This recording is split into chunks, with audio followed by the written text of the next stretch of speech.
Good morning, Dan and Amy. So Donald Trump is meeting today with Egyptian President El-Sisi at the White House, their first face-to-face meeting since Trump was inaugurated President of the United States. Sisi, meeting Obama never had with Sisi.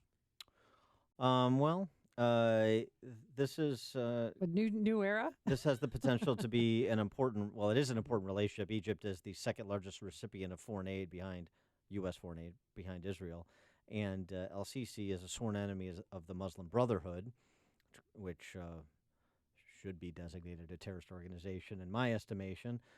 So this is an important relationship to fighting the war against Islamofascism.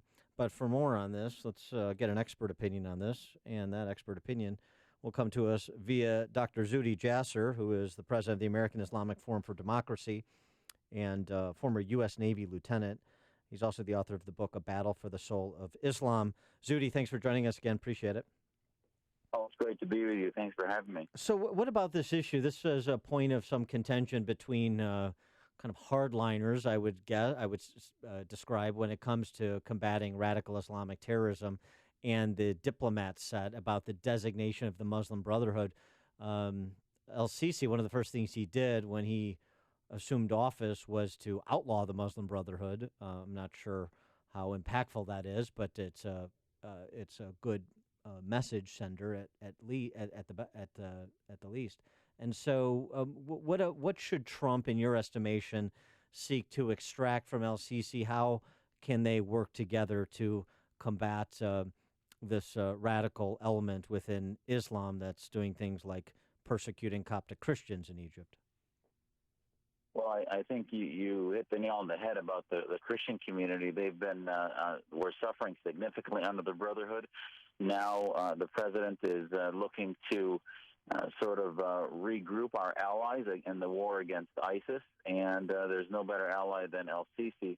The designation of the Brotherhood, we were, as somebody who's dedicated my life to fighting the Brotherhood, I think the Egyptian Muslim Brotherhood is clearly a terror organization. I mean, just a few days ago, they had some public pronouncements on social media, et cetera, that said that they basically endorsed militant operations against those who threaten the Islamic State and who want to build a Sharia state. So there's no doubt that the Egyptian Muslim Brotherhood is a foreign terrorist organization. And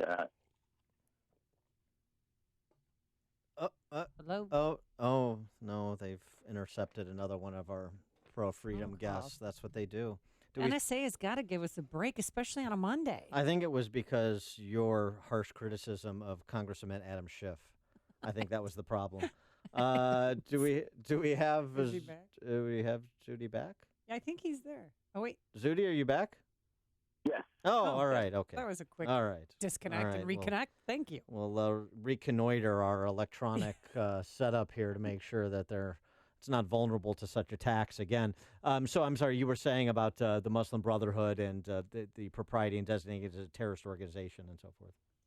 Yeah, the Egyptian Muslim Brotherhood clearly is a terror organization by virtue of their militant attacks on churches, on the Coptic community, their refusal to abide by the rule of law in Egypt. The more complicated thing for President Trump is whether that would translate into an international designation.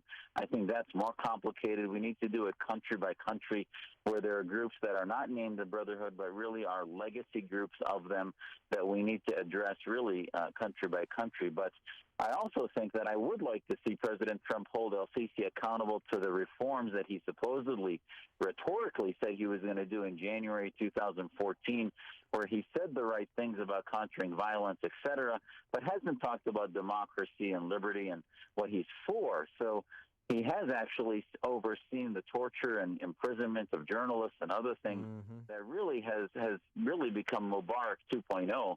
Rather than really an advancement of what the revolution was looking for. I wish President Trump would say, hey, we'll give you your $1.3 billion in foreign aid if you release that Egyptian-American woman that they're holding. Yeah, and not only her, but there are a number of other prisoners that are in jail for blasphemy laws and other things that, as much as El-Sisi is not a Muslim Brotherhood fan, he has invoked some Sharia-type laws and blasphemy and apostasy laws that have set his country back into the 20th, if not the 13th century. Here's if I was president of the United States, hilarious. That would be funny. But here would be my kind of two-pronged threshold you have to clear to receive aid from this country. One, you have to be religiously tolerant, and you have to protect uh, religious people who are being persecuted because of their religious affiliation. Number two, you have to have free and fair elections. If you can't accomplish those two things, then we're not going to support you financially, even where we may work together. And to me, it gets us out of this problem of financing regimes that do some good while they're engaged in repressive acts like you're describing. What do you think of that? I would just add not only free elections, but free speech. And I think Right. the template for this is the U.S. Commission on Religious Freedom. I sat on that commission for 4 years till 2016. Egypt was listed as one of our countries of concern because of their inability to punish people who would commit acts that were violent against religious minorities, and their inability to provide freedoms not only for the minorities, but also Sunnis who were fighting, who were dissidents that wanted to be free and speak out. So religious freedom, you're right, is what we can hold them accountable to. And one of the sad things I saw, as strong as President Trump has been in hard power versus ISIS, it seems that soft power is becoming more irrelevant as we see basically an acceptance of Assad as the president of Syria and other sort of a weakening of our stance for freedom and democracy. So I hope with El-Sisi, which is one of the strongest allies we have, we test that friendship and say, we will protect you, we will work with you if you start to stand with some of our stances on freedom and liberty. And this goes to, our new partner in peace, the mullahs in Iran, don't you know? And the news out of Iran sentencing a 21-year-old to death after he, quote unquote, insulted Islam on some messenger app. I mean, this is the the same kind, how we're doing these deals that are dubious in nature at best, in my estimation, providing a pathway to a nuclear Iran. And yet there's no carrot and stick when it comes to natural rights. Oh, I'm so glad you brought that up because, as the president meets with El-Sisi today, are the American people going to start to get a sense of what a Trump doctrine is going to look like in the Middle East? And it has to start to make sense as what's the common lens he's looking through.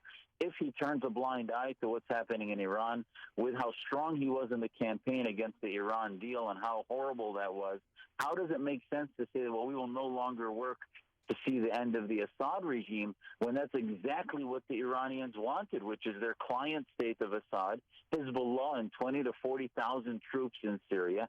He says we don't want to muddle in the Syrian politics. It's up to the Syrian people, when in fact, if that was true of what Secretary Tillerson and Ambassador Haley said, if that's true, then we would tell the Russians and the Iranians to get the heck out of Dodge in Syria and let the Syrian people determine for themselves. So we have to start putting this puzzle together in a clear way where the American public can start to say, okay, President Trump has a common, consistent vision of what he applies to Egypt, Iran, Saudi Arabia, and Syria, rather than this sort of muddled confusion that happens. Right. Now, I agree with that. I think that's well stated. And if they do take that hands-off approach with respect to the Assad regime, aren't you in effect handing victory to Hezbollah? Exactly. And how does that telegraph to Israel? One of their greatest threats to their security is Hezbollah and Iran, in which we basically say now, well, it doesn't matter. Assad used weapons 40 times.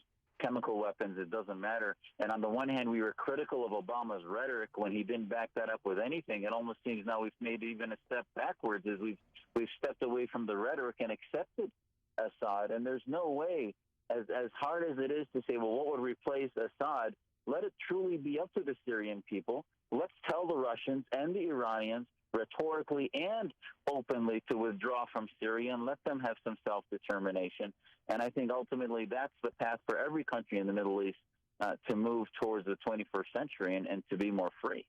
He served our country in the U.S. Navy, Lieutenant Commander. He is a medical doctor as well, if I'm remembering correctly. He is Dr. Zuhdi Jasser, the president of the American Islamic Forum for Democracy. and the author of the book, A Battle for the Soul of Islam.